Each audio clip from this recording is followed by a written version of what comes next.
사도행전 20장 1절에서 16절입니다. 소요가 그침에 바울은 제자들을 불러 고난 후에 작별하고 떠나 마게도냐로 가니라.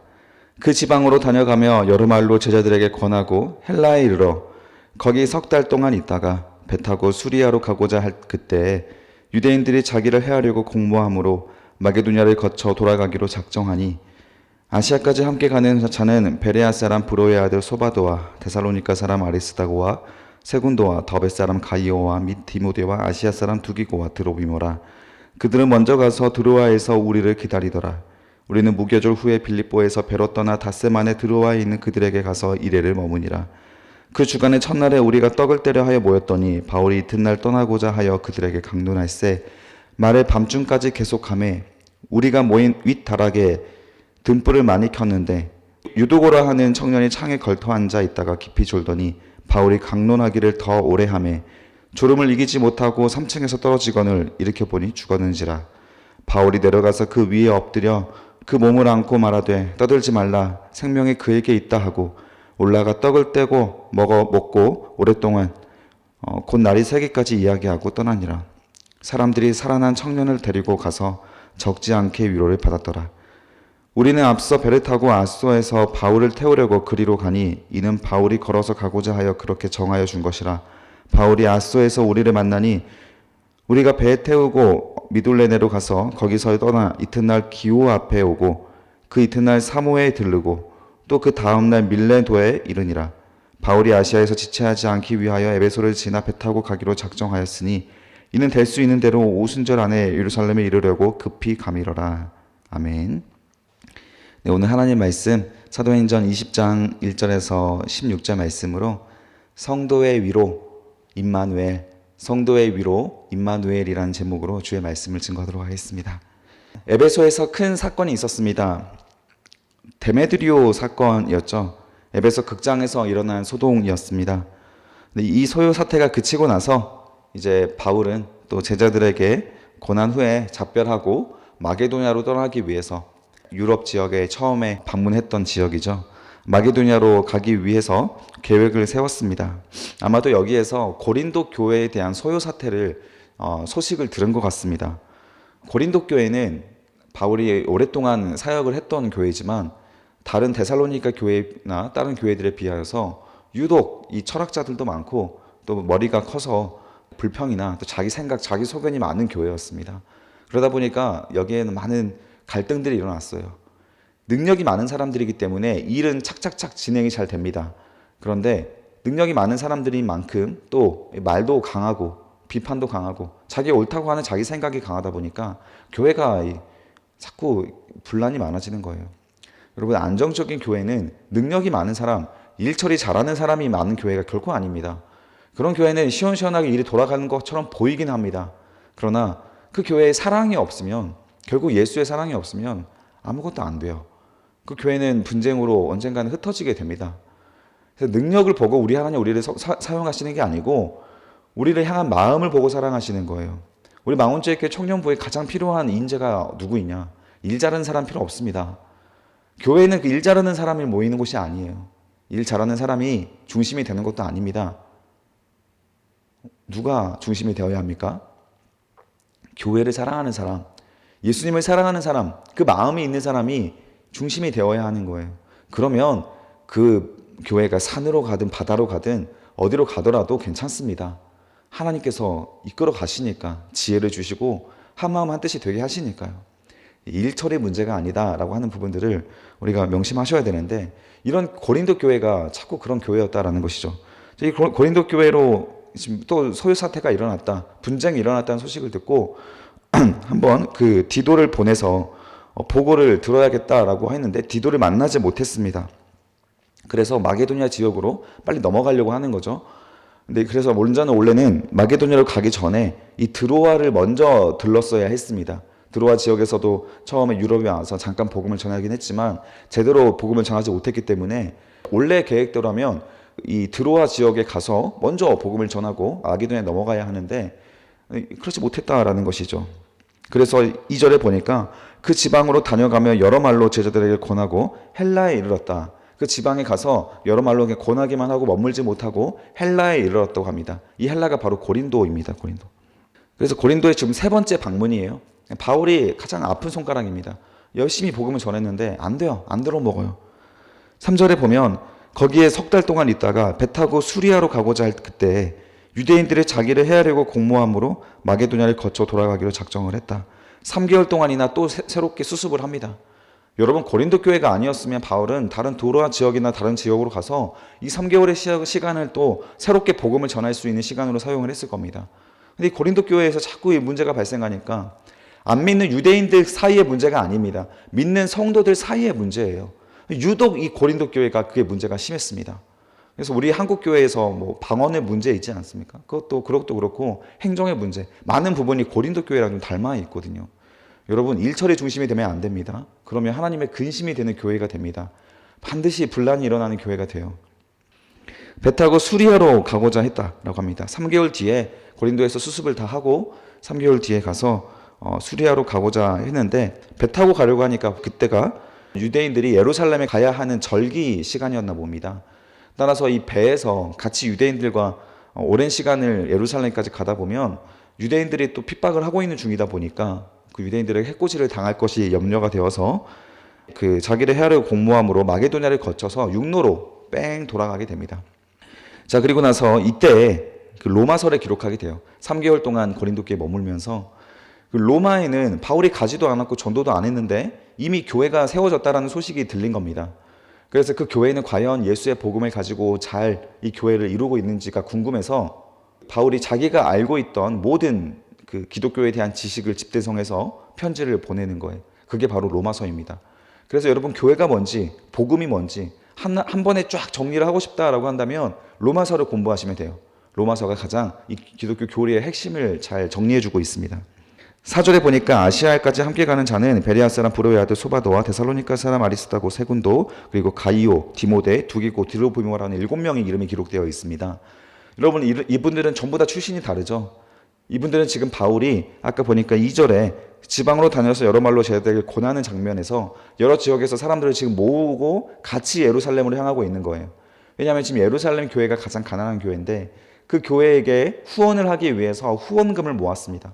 그래서 그 후원금을 바울의 손으로 전달하는 게 아니고 각 교회마다 그 후원금을 가진 대표가 와서 직접 그들이 후원을 제공을 하고, 그리고 나서 그 교회에 선교 보고를 하는 거예요. 오늘날과 구조가 좀 반대지 않습니까? 오늘날에는 한국 교회에서 해외 선교지에다가 후원을 하고 그 선교사님들이, 후원을 받은 선교사님들이 그 후원해준 그 교회에 가서 선교 보고를 하지 않습니까? 근데 이때는 반대라는 거예요. 왜냐하면 후원을 해줄 수 있는 형편이 예루살렘이 아니고 오히려 예루살렘이 후원을 받아야 하니까. 후원이라고 하는 거는 그 어려운 교회가 넉넉한 교회에게 도움을 받는 것이죠. 선교지가 우리 한국 교회보다 어려우니까 한국 교회가 좀 더 넉넉한 한국 교회에서 선교지로 보내고 있는 구조일 뿐입니다. 그래서 돈을 누가 주고 받냐, 이건 중요한 게 아니에요. 형제 자매 안에 교회의 사정에 따라서 한 교회로서 이렇게 후원도 해주고 후원도 받을 수 있고 이렇게 되는 것이죠. 이때에는 이렇게 예루살렘 교회가 오히려 후원을 받아야 하는 처지였습니다. 그래서 이 여러 7명과 함께 도착을 했는데 먼저 5절에 보니까 먼저 드로아로 가서 우리를 기다리더라. 여기서 우리라고 하는 표현이 등장하는데 바울이 이때부터 누가랑 같이 동행을 하면서 누가복음을 기록한 누가가 바울의 어떤 보좌관으로 함께 일을 했던 것 같습니다. 그리고 이 7명은 먼저 드로아 지역으로 가서 기다리고 있었고 6절에 보니까 우리는 무교절 후에 빌립보의 배로 떠나 닷새만에 드로아에 있는 그들에게 가서 이레를 머물렀다. 먼저 고린도 지역에 가서 3개월 동안 그 소요 사태를 해결을 하고 분쟁을 해결하고 나서 그리고 나서 이제 드로아로 다시 복귀를 했습니다. 이 드로아 지역에서 또 일주일 동안 거기에서 무엇을 했을까요? 밤낮 복음을 전했겠죠. 열심히 복음을 전하고 성경을 가르쳤을 것입니다. 고린도 교회 때문에 하지 못했던 일을 이 일주일 동안 했다라는 것이죠. 그리고 7절에 보니까 그 주간의 첫날에 우리가 떡을 떼려 하여 모였더니 바울이 이튿날 떠나고자 하여 그들에게 강론할세 말을 밤중까지 계속했다. 그래서 주간의 첫날, 여기 밑줄 그어주십시오. 여기가 성경에서 처음으로 기록되어 있던 주일 예배예요. 그 전까지만 해도 안식일에 예배를 드렸습니다. 토요일에 예배를 드렸어요. 유대인들과 같은 시간에. 근데 어느 순간부터 주일에 모이기 시작을 했습니다. 아마도 예수께서 주일에 부활하시고 나서 그 부활하신 날을 우리가 같이 묵상을 하고 그 예수의 십자가를 묵상하다 보니까 주일이 오히려 공식 예배로서 굳어지게 된 것이죠. 그러면 안식일을 안 지키는 것이냐? 그것이 아닙니다. 안식일이라고 하는 그 날짜에 주목한 것이 아니라 안식일이라고 하는 의미에 주목한 것이죠. 그 의미를 부활에 우리는 두었기 때문에 부활을 안식일 삼아서 그 안식일에 하나님께 예배를 드리는 것입니다. 그래서 주간의 첫날에 예배를 드렸다. 그래서 안식일은 항상 주간의 마지막인데, 그래서 한 주간에 있었던 일들을 되돌아보고 어떤 하나님 앞에 회개하는 것이 예배였다면, 부활주일에서는 이 죄를 해결해 준 주님에 대한 감사가 주 목적이 되는 것이죠. 따라서 주일이라고 하는 것이 이제는 시작입니다. 주일날 우리가 하나님께 감사를 드리고 하나님과 동행하기 위하여서 한 주 예배를 드리고 한 주를 살아내는 것이죠. 그렇다고 해서 주일날 회개가 없는 것은 아닙니다. 회개는 매일 있는 거예요. 따라서 교회에 와서 회개하고 복음을 듣기 위하여 교회에 오는 것은 아닙니다. 교회에 온다는 것 자체는 사실 그런 기능도 있지만, 먼저는 우리가 회개되고 하나님의 인도하심을 받아서 우리가 아직 죄인 되었을 때 인도하심을 받아 하나님 앞에 나오게 되는 거예요. 하나님의 은혜가 있어서 교회에 나오는 겁니다. 주일의 첫날이라고 하는 것에 의미가 있는 거예요. 우리가 그곳에서 떡을 떼려 하여 모였더니, 그때 바울이 밤 늦게까지 말을 하는데 강론에다가 밑줄 그어 주십시오. 주일의 설교자가 바울이었습니다. 이 드로아에서 설교를 하는데 언제까지 합니까? 밤 늦게까지 하는 거예요. 밤 늦게까지. 그러다가 8절에 보니까 우리가 모인 윗다락에 등불을 많이 켜놨대요. 윗다락이라고 하는 것은 이때 당시엔 교회가 많이 없으니까 성도들이 자기 집을 제공을 해서 이렇게 모였는데, 그 모인 숫자가 몇 명인지는 알지 못하겠지만 공간이 협소했던 것 같습니다. 근데 많은 사람들이 모여들었던 것 같아요. 그래서 어두우니까 등불을 많이 켜놨는데, 등불을 켜면 거기서 이산화탄소가 나오면서 졸리잖아요. 그때 9절에 보니까 유독으로 하는 청년이 창에 걸터 앉아 있다가 깊이 졸더니 바울이 강론하기를 더 오래 하매 졸음을 이기지 못하고 3층에서 떨어지거늘 일으켜 보니 죽었더라 라고 되어 있어요. 유독으로 하는 청년이 바울의 말을 듣기 위해서 집중하다가 너무 졸리니까 창에 걸터 앉았나 봅니다. 그 안에 사람이 너무 많이 모여 있어서 공기가 탁해지니까 졸리나 싶어서 안 졸기 위해서 창에 걸터 앉아서 들었는데, 바울의 설교가 너무 길어요. 여러분, 제가 1시간 설교하면 여러분 정말 힘들지 않습니까? 그런데 바울은 1시간 정도가 아닙니다. 5시간, 6시간 넘게 설교를 하는 거예요. 여러분, 이 자리가 어떤 자리입니까? 견딜 수 있겠습니까? 근데 이분들은 열심히 들었고 잠을 깨기 위해서 노력하면서 듣고, 그러다가 떨어져 죽기까지 들었어요. 여러분, 이런 자세 우리가 배워야 하지 않겠습니까? 이분들은 왜 이렇게 바울의 말을 오랫동안 들었을까요? 여러분, 바울이 일주일밖에 머물지 못했어요. 하나님의 말씀이 너무 알고 싶고 예수를 통해서 이제 구원받은 새로운 성도들인데, 이 복음을 배울 수 있는 기회가 많이 없다라는 그런 절박한 마음이 있으니까 그렇게 오랜 시간 들을 수가 있는 겁니다. 우리는 너무 이 말씀이 흔하잖아요. 이 하나님 말씀이 여러분 어디서나 발에 채이는 게 이 성경 말씀이지 않습니까? 그러니까 자꾸 귀하지 않아요. 우리 북한 얘기해줬죠. 북한에서는 선교사님들이 어떻게 이 북한에 왔는지 소식을 들었는지 소문에 소문을 듣고 어느 산골짜기에 작은 집에 오두막에 머물러 있다는 소식을 듣고 거기까지 밤새 걸어서 며칠을 걸어서 옵니다. 그래서 방을 막 문을 두드리면 선교사님은 북한 경찰인 줄 알고 숨어 있다가 이 성경책을 받으러 왔다라는 성도라고 하면 나가서 성경책을 건네주는데 막 발에 막 피투성이고 온몸에 가시 때문에 찔려 있고, 그렇게 이 성경책 하나 얻으려고 목숨을 걸고 오는 사람들도 북한에 있다라는 거예요. 여러분, 이거 너무 귀한 말씀입니다. 이 말씀을 듣고 배우기 위해서 얼마나 많은 사람들이 갈망을 하고 있는데, 여러분들이 이 말씀 너무 쉽게 보고 있지 않습니까?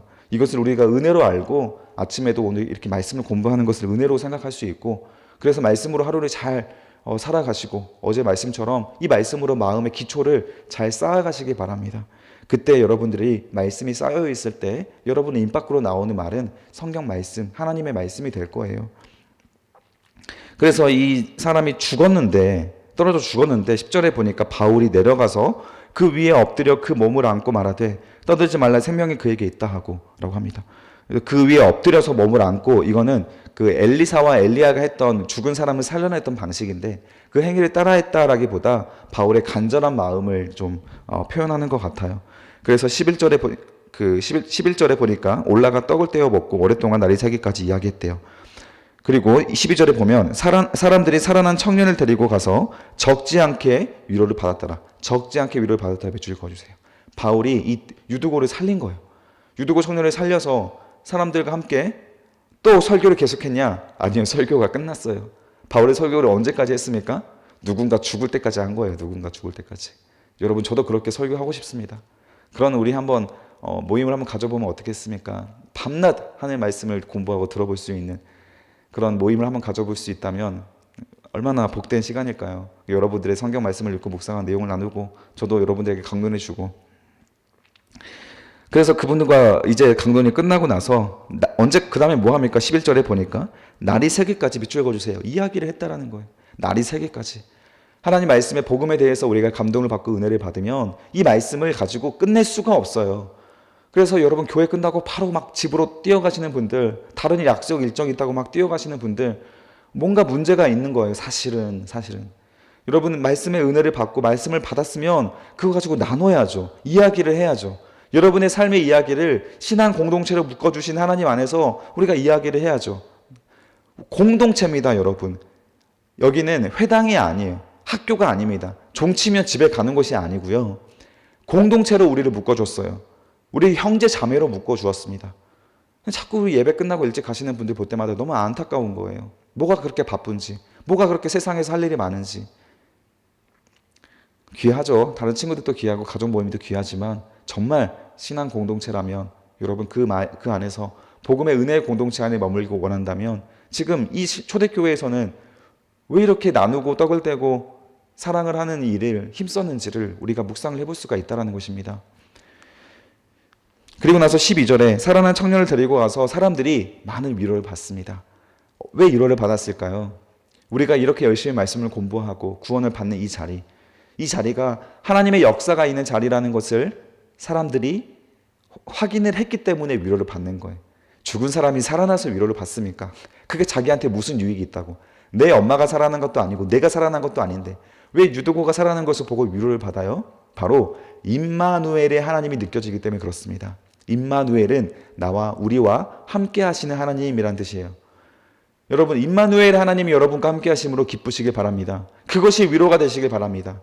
우리가 하나님 복음으로 똘똘 뭉쳐 있으면 이런 유두고와 같은 사건이 일어납니다. 그런 기적이 끊어지는 시대가 아니에요. 분명히 그런 사건이 일어날 수 있고 여러 가지 기적과 같은 간증들이 여러분의 인생 가운데 넘쳐날 겁니다. 그때마다 내 일도 아닌데 내 일처럼 우리 형제에게 일어난 하나님의 기적의 역사가 나를 위로를 주는 거예요. 그게 임마누엘의 하나님이십니다. 임마누엘의 하나님으로 우리가 기뻐할 수가 있는 거예요. 하나님의 살아계심이 피부로 느껴지고 내 친구, 우리 이웃을 통해서 하나님의 위대하심이 보여지며 함께 박수 쳐주고 함께 응원해주고 기도해 줄 수 있는 공동체. 그런 공동체가 가족보다 더 끈끈한 공동체예요. 세상의 다른 어떤 친구들보다 비교도 할 수 없을 만큼 즐거운 공동체가 되는 겁니다. 교회가 재미없는 이유가 뭡니까? 간증이 없어요. 말씀으로 살아가고자 하는 사람도 부족하고 그 사람들이 없다 보니까 당연히 기적은 일어나지 않습니다. 순교자의 정신을 살아가고자 하는 사람이 없으니까 당연히 교회가 밋밋하는 거예요. 맨날 입 밖에는 뭐가 나옵니까? 우리 이번 주 주일날 말한 것처럼 맹인의 소리만 나와요. 맹인의 소리. 영적으로 눈이 열려있는 사람들이 말이 아니라 다 영적인 눈이 닫혀있는 사람들의 이야기밖에 안 나옵니다. 그러니 재미있을 턱이 있습니까? 세상 나가서 그냥 친구들하고 노는 게 재밌고 가족들하고 더 의미 있는 시간 보내는 게 즐거운 것이죠. 우리는 즐거움을 통해서 사실 회복하지 않습니까? 교회에 와서 하는 소리가 세상 소리와 다르지 않다면 교회는 어떠한 메리트가 없어요. 장점이 없습니다. 여러분, 말씀으로 살아가서 여러 가지 간증을 가지고 오십시오. 그 놀라운 소식을 가지고 이웃들과 형제들과 나눠보십시오. 얼마나 즐거운지 그 위로를 반드시 맛보셔야 한다는 것입니다. 13절에 보면 우리는 앞서 배 타고 아소에 가서 바울을 태우고 그리로 가고자 하니 이는 바울이 걸어서 가고자 하여 그렇게 정하여 준 것이다. 자, 바울이 배 타고 가지 않고 걸어가고자 했대요.